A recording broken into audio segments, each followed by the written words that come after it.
국회의 무법자 추미애 의원이 국회 법사위원장직을 사퇴하고 경기도의 무법자가 되겠다고 나섰습니다.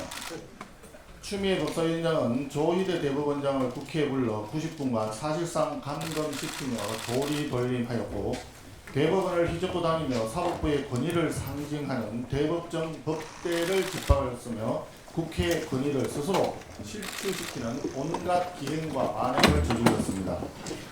야당 법사위 간사조차 선임하지 못하게 하였고 야당 의원들의 발언을 제기하면서 회의에서 퇴장시켰고 대구 경북 통합법을 일방적으로 보류시키는가 하면 사법파괴 3대 악법처럼 중요한 법안들을 졸속 처리하는 무소불위의 독선으로 일관했습니다.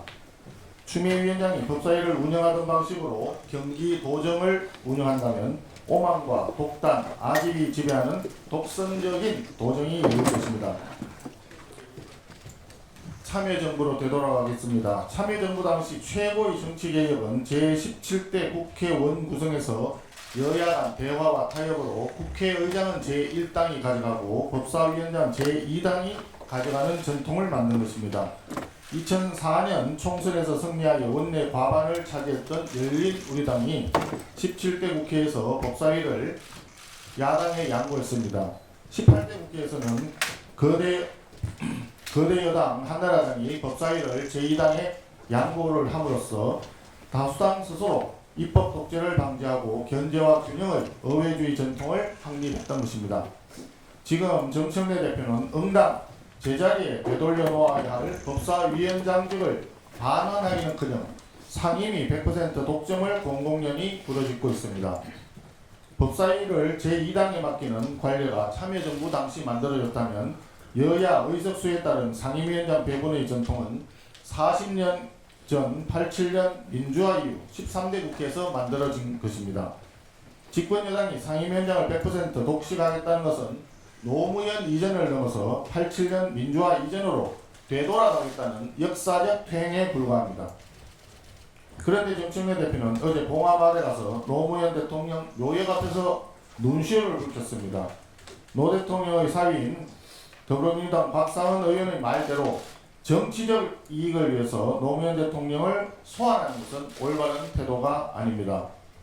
노무현 대통령 시절에 우리 국회가 이룩한 정치개혁의 정신을 지키는 것이 진정한 추모일 것입니다.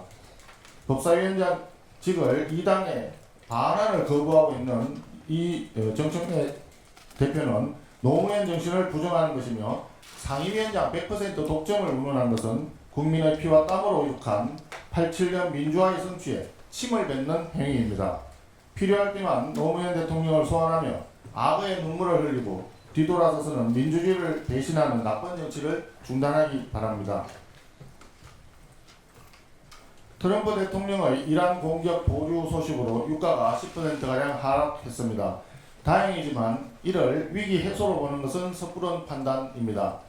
국제에너지기구 사무총장은 시장 정상화까지 최소 6개월이 소요될 것이라고 전망했고 이코노미스트 역시 전쟁이 즉시 종료되더라도 최소한 4개월 이상의 충격이 불가피하다고 분석했습니다. 다소 안정을 찾긴 했지만 어제 원달러 환율이 1,510원을 넘어섰고 코스피는 5,500선이 붕괴되었습니다. 이처럼 경제가 요동치는 상황에도 불구하고 여당은 상임위원장 독식과 같은 정략에만 몰두하고 있습니다. 국민의 삶이 근본적으로 흔들리고 있는데 여당의 권력 노름이 국민들에게 도대체 무슨 의미가 있겠습니까? 정부 여당에 촉구합니다. 지금 필요한 것은 위기에 대한 근본적인 대응입니다. 에너지 수입 다변화를 위해 아프리카, 남미 등 대체 공급선 확보와 함께 러시아산 원유 도입이나 우회 수입을 위한 외교적 노력까지 필요한 상황입니다. 동시에 환율 안정을 위해서 미국, 유럽, 싱가포르, 사우디 등과의 통화수합 체계를 적극 추진해서 외환시장 안정화 조치를 강화해야 합니다.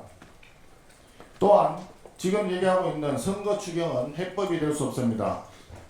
국민의힘은 현금 살포가 아닌 산업 경제와 민생 위기 극복을 위한 국민 생존 추경 7대 지원책을 제안을 하는 바입니다.